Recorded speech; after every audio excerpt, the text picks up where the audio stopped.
Ses visages heureux et ses rires joyeux, c'est Nadine Mayou qui les inspire. Zoothérapeute depuis quelques années, elle a joint deux de ses plus grandes passions, aider les gens dans le besoin grâce aux animaux. Aujourd'hui, c'est à l'école Dominique Racine qu'elle donne une séance de zoothérapie à des jeunes souffrant de déficiences physiques et intellectuelles. Premièrement, c'est sûr que je vais m'informer auprès là, des personnes qui interviennent avec, mettons, on parle d'enfants, à savoir qu'est-ce qu'ils aimeraient qu'on travaille avec les enfants. Donc là, à ce moment-là, on établit des objectifs. Là, je vais aller voir les intérêts pour une première séance. Je vais amener comme un chien avec un lapin, un cochon d'Inde, des animaux plus connus un peu. On va flatter, on va brosser, on va nommer les parties du corps des animaux. Puis ensuite, on connaît la clientèle, on sait un peu comment ce qu'ils sont, mais là, on peut vraiment monter un plan plus structuré là, pour à long terme. Là. C'est dans le confort de sa maison que Nadine Mayou gère sa compagnie et s'occupe de ses nombreux animaux. Toutefois, ce n'est pas sans difficulté qu'elle a réussi à atteindre ce but. En fait, les subventions, j'entrais dans comme aucun programme. Donc, c'est sûr que l'argent, ça a été une difficulté, mais aussi que les gens ne connaissaient pas beaucoup la zoothérapie. Donc, les gens qui étaient peu ouverts, il y avait de la difficulté à comprendre le sérieux. Ils pensaient que c'était comme juste comme un jeu. Des animaux, on flatte, on repart. Mais là, plus les gens connaissent ça, plus ils voient là, que quand c'est bien fait, c'est bien structuré, mais on peut vraiment atteindre des objectifs avec l'aide des animaux.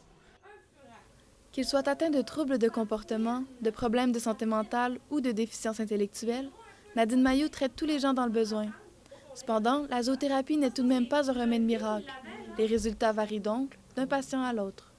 Ben c'est sûr qu'après une séance, oui, ça peut avoir fait du bien aux gens, les avoir détendus, ont eu du plaisir, mais c'est pas après une séance qu'on va voir vraiment là, l'impact. Là. Donc moi, c'est sûr que je dis sur 10 séances, là, on peut vraiment voir là, à travers les séances exactement qu'est-ce qui s'est passé. Là, on a travaillé, mettons, augmenter l'estime de soi pour une personne. Bon, au début, elle était réservée, elle prenait pas sa place dans le groupe. À un moment donné, à travers les animaux, on commençait à dire son opinion. Ça dépend qu'est-ce qu'on travaille aussi. Considéré comme le père de la zoothérapie, Boris Levinson a publié la première étude dans les années 50 prouvant les bienfaits de cette thérapie. Le titre de zoothérapeute n'étant pas encore reconnu légalement, il est parfois difficile de le distinguer des autres types d'activités assistées par l'animal. Cela fait déjà 3 ans que Nadine Mayou fait des séances de zoothérapie à l'école Dominique Racine. Avec le temps, elle a pu adapter son programme aux peurs ainsi qu'aux besoins des élèves. C'est la troisième fois cette fois-ci, puis ils aiment vraiment ça. C'est super agréable. Les élèves peuvent leur toucher, ils posent des questions, c'est vraiment agréable. J'aime flatter les animaux. Puis, je trouve ça plaisant. Oui, c'est un chien et deux chats.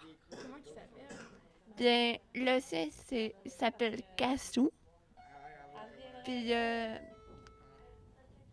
pour les chats, eh bien, il y en a une qui s'appelle Frimus et l'autre Coquin. Un mâle et une femelle. Cette année, je me disais, bon, comment aller chercher de la dextérité, comment aller les détendre leurs muscles et tout ça. Puis j'ai pensé tout de suite à Nadine, puis je me suis dit, ce serait vraiment génial de pouvoir travailler ça, parce qu'avec les animaux, c'est plus facile, tu sais, ils doivent les flatter, donc, puis c'est calmant de s'occuper d'un animal, donc c'est une façon de les détendre au niveau des muscles.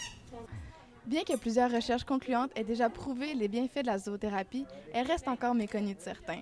Alors que la majorité d'entre ceux ayant expérimenté cette thérapie témoignent des bienfaits de celle-ci, certains doutent encore des bienfaits que ces petites bêtes peuvent nous apporter. Isabelle Gervais pour 4 minutes Topo.